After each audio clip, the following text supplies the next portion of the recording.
গুৱাহাটীখন পৰিষ্কাৰ কৰি ৰখাৰ ক্ষেত্ৰতে হওক বা গুৱাহাটীখন সুন্দৰ কৰি ৰখাৰ ক্ষেত্ৰতে হওক গুৱাহাটী পৌৰ নিগমে সকলো দিনে সকলো ক্ষেত্ৰত প্ৰচেষ্টা হাতত আমি গ্ৰহণ কৰি আছোঁ।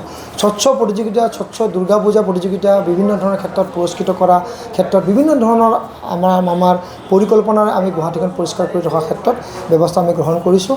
এতিয়া আমি 16টা পইণ্টত আমি কিছু জৰিমনাৰ ক্ষেত্ৰত আমি ব্যৱস্থা আমি গ্ৰহণ কৰাৰ কাৰণে আমি চেষ্টা গ্ৰহণ কৰিছোঁ। বিভিন্ন ঠাইত ৰাজহুৱা শৌচালয় হওক বা বিভিন্ন ধৰণৰ শৌচালয় ব্যৱহাৰ কৰাৰ কাৰণে আমি আহ্বান জনাইছোঁ। মুকলিমূলীয়াকৈ পেচাব পায়খানা কৰিলে তেওঁলোকৰ ওপৰত জৰিমনা দিয়া হ'ব। নিৰ্ধাৰিত আমি নিৰ্ধাৰিত কৰাৰ ভিতৰত আৱৰ্জনা যদি ৰাস্তা ঘাটে যদি পেলায় সেই ক্ষেত্ৰত আমি জৰিমনাৰ এখন ব্যৱস্থা গ্ৰহণ কৰিছোঁ। তামোল পাণ গুটখা খোৱাৰ পিছত পিক পেলোৱাৰ ক্ষেত্ৰত আমি জৰিমনা আমি নিৰ্ধাৰণ কৰিছোঁ। জৈৱ চিকিৎসা আৱৰ্জনা হওক বা চেনিটেৰী আইটেমেই হওক তেনেধৰণৰ ৰাস্তা ঘাটে পেলাই দিয়ে বা বিভিন্ন ধৰণৰ ক্ষেত্ৰত দেখা পাওঁ তেওঁলোকৰ ক্ষেত্ৰতো আমি জৰিমনা বিহিছোঁ। নলা নৰ্দমা বন্ধ কৰাৰ পিছত বা বিভিন্ন ধৰণৰ আমি দেখা পাওঁ যে গেটখন ওখ হোৱাৰ ক্ষেত্ৰত বা নলাটো বন্ধ কৰাৰ পিছত এপ্ৰ'চ এটা বনাই দিয়ে য'ত গাড়ী ঘোঁৰা তেওঁলোকৰ অহা যোৱা কৰাৰ ক্ষেত্ৰত তাৰ প্ৰতিফলিত তাৰ ফলস্বৰূপে নলাটো বন্ধ হৈ যায় আৰু পানীখিনি ৰাস্তালৈকে আহে। তেতিয়াহ'লে কৃত্ৰিম বানপানীৰ ক্ষেত্ৰত বিভিন্ন ধৰণৰ এটা পৰিৱেশ সৃষ্টি হয়। তো এই ধৰণৰ ক্ষেত্ৰত আমি মানে হায়েষ্ট আমি 25,000 টকা পৰ্যন্ত আমি ফাইনৰ ব্যৱস্থা আমি গ্ৰহণ কৰিছোঁ।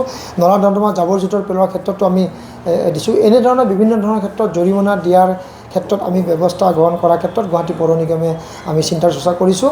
আমি ফ্লাইং স্কোৱাডো আমি গঠন কৰিম আৰু ইয়াৰ লগে লগে আমি যি স্বচ্ছ গুৱাহাটী প্ৰতিযোগিতাত বিভিন্ন ধৰণৰ আমাৰ উন্নয়ন সমিতি বা মহিলা সমিতি আমাৰ তেনেধৰণৰ যোগদান কৰিছে। প্ৰায় 319তকৈ অধিক আমাৰ এই ধৰণৰ দল প্ৰতিষ্ঠানে আমাক যোগদান কৰিছে। তেওঁলোকক যদি আমি প্ৰতিটো অনুষ্ঠানৰ কাৰণে 10জনকৈ আমি সদস্য ধৰোঁ তেনেহ'লে আমি প্ৰায় 3,200 প্ৰায় আমাৰ তেনেধৰণৰ আমাৰ সদস্য আমাৰ মাজত এতিয়া যোগাযোগ হ'ব। সেই ক্ষেত্ৰত আমি স্বচ্ছ প্ৰহৰী হিচাপে আমি আগত লৈ তেওঁলোকৰ জৰিয়তে গুৱাহাটীখন পৰিষ্কাৰ কৰি থকাৰ ক্ষেত্ৰত আমি ব্যৱস্থা আমি গ্ৰহণ কৰিম। আৰু যিসকল সদাশয় ব্যক্তিয়ে মোবাইল যোগে বা এই জাবৰ পেলোৱাৰ ক্ষেত্ৰতে হওক বা নলা নৰ্দমাৰ ক্ষেত্ৰতে হওক পেলোৱাৰ ক্ষেত্ৰতে হওক বা মুৰ্গী মাছ মাংসৰ এই বাকলি বা লেতেৰা বস্তু পেলোৱাৰ ক্ষেত্ৰত যদি আমাক জনায় আমি এটা হোৱাটছআপ নম্বৰ আমি দিম। সেই নম্বৰ তেওঁলোকে দিয়াৰ ক্ষেত্ৰত তেওঁলোকৰ নাম আমি গোপন ৰাখিম, তেওঁলোকৰ পৰিচয় আমি গোপন ৰাখি পেলাই তেওঁলোকক আমি পুৰস্কৃত কৰিম। আৰু যিসকলক তেওঁলোকক এনেধৰণৰ ফটো পাম তেওঁলোকক আমি জৰিমনা বিহিম।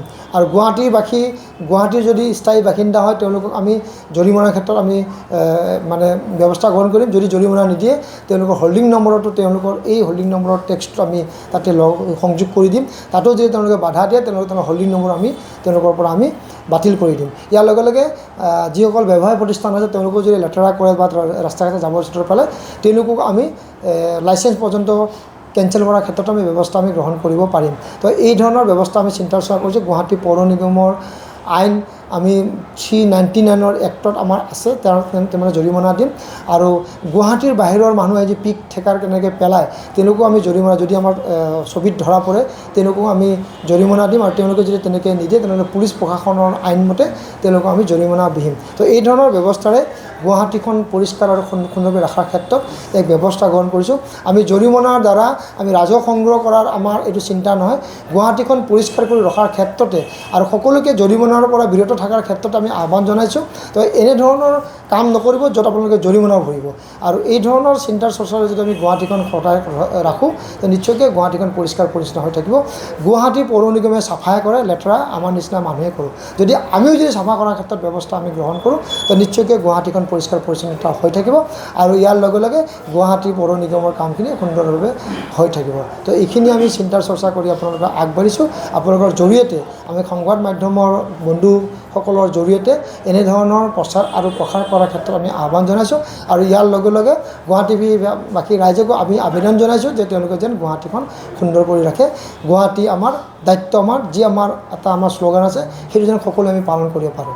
দাদা, গুৱাহাটীৰ জনসংখ্যা অনুপাতে ইমান পৰিমাণে ডাষ্টবিন নাই গুৱাহাটী পৌৰ নিগম? নহয়, গুৱাহাটীত আমি ডাষ্টবিন ফ্ৰী হ'ব লাগে।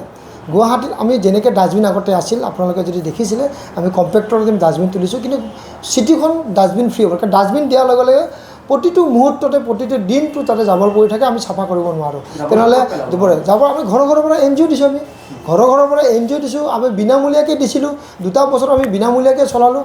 আমি 3য় বছৰৰ কাৰণে আমি এতিয়া ডেইলি 1 টকা 30 টকা যিটো আগত 50 টকা আছিল যে 30 টকাকৈ দিছোঁ ঘৰৰ পৰা যেতিয়া আমি জাবৰটো লৈ যাম তে বাহিৰত ডাষ্টবিনৰ কিয় দৰকাৰ আছে তো এইকাৰণে বাটে ঘাটে যিটো আমাৰ যিটো সৰু সৰু ডাষ্টবিন আমাৰ দিয়া আছে নীলা আৰু সেউজীয়া যিবিলাক মেইন ৰোডত দিয়া আছে আৰু ডাষ্টবিন আমি লেতেৰা কৰাৰ ক্ষেত্ৰত যদি আমি হোটেলত কিবা খাওঁ হোটেলতে ডাষ্টবিন থাকিব পাণ তামোল আমি খাওঁ পাণ তামোলৰ দোকানতো ডাষ্টবিন থাকিব লাগিব তো ডাষ্টবিন সকলোৱে ব্যৱহাৰ কৰিছে আমাৰ পেট্ৰল পাম্পতো আমাৰ ডাষ্টবিন আছে সকলো ক্ষেত্ৰত ডাষ্টবিন আছে কিন্তু প্ৰতিটো স্থানত যদি আমি ডাষ্টবিন তেনে ডাঙৰ ডাঙৰ ডাষ্টবিন দিয়া যায় গুৱাহাটীখন আৰু লেতেৰা হৈ যাব খিচৰিত হৈ থাকিব তো সেইকাৰণে জাবৰখিনি খিচৰিত নোহোৱাৰ ক্ষেত্ৰত আমি ডাষ্টবিনৰ প্ৰয়োগ বহুত কমকৈ কৰিব লাগে আৰু য'ত য'ত আমাৰ ডাষ্টবিন আছে তাত আমাৰ ডাষ্টবিন দিয়া আছে সেইখিনি ডাষ্টবিন আপোনালোকে ব্যৱহাৰ কৰক নিশ্চয়কৈ গুৱাহাটীখন পৰিষ্কাৰ হৈ থাকিব আৰু এটা অভিযোগ আছে যে যিখিনি জাবৰ ইয়াৰ পৰা উঠাই লৈ যায় আপুনি বশিষ্ঠৰ সেইখিনি এলেকাত বা ভেটাপাৰা সেইখিনি এলেকাত জাবৰখিনি পেলায় ৰাস্তাতে পেলায় তেনেকুৱা এটা নাই এইটো বাৰু ভুল হৈছে আপুনি ভালকৈ চাব ৰাস্তাত আমি পেলাই নিদিওঁ মানুহে তাতে পেলায় আমি ঘৰৰ পৰা সৰু গাড়ী দি লৈ আনোঁ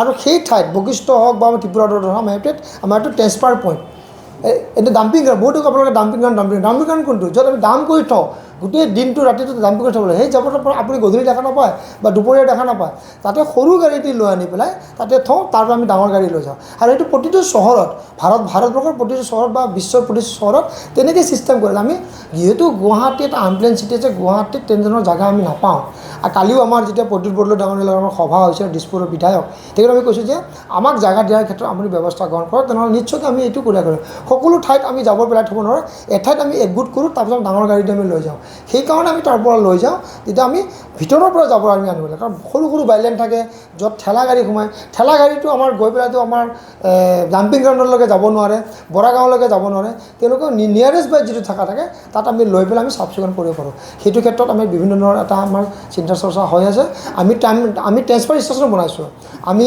ফাঁচী বজাৰত যি আমাৰ জেল পুৰণা জেল আছে তাত আমি ট্ৰেন্সফাৰ ষ্টেচন বনাইছোঁ আদাবাৰীত বনাইছোঁ এতিয়া আমি পুৰবী ডায়েৰীৰ ওচৰত আমি বনাইছোঁ সেইবিলাক যেতিয়া সুন্দৰভাৱে হৈ যাব নিশ্চয়কৈ তেনেধৰণৰ আমি ডাম্পিং ট্ৰেন্সফাৰ পইণ্ট বহুখিনি আমি কমাব পাৰিম আৰু বশিষ্ঠ অঞ্চলৰ পৰা তেনেধৰণৰ আমি জেগা পাওঁ তো নিশ্চয়কৈ তাতে আমি বনোৱাৰ ক্ষেত্ৰত বনাম তেতিয়াহ'লে সেইখিনি অঞ্চলৰ পৰা আমাৰ ত্ৰিপুৰা ৰোড বা তাৰ পৰা আমি এইটো নোহোৱা কৰিব পাৰিম হোৱাটছআপ নম্বৰটো আমি অনতি পলমে দিম তথাপি আমাৰ যিটো নম্বৰ এতিয়া আমাৰ চলি আছে 8811007000 তাতো আমি হোৱাটছআপ কৰিব পাৰে সেই নম্বৰ লাইভ হৈ আছেই আৰু নহ'লে আমি অন্য এটা নম্বৰ আমি দিয়াৰ কাৰণে ব্যৱস্থা কৰিম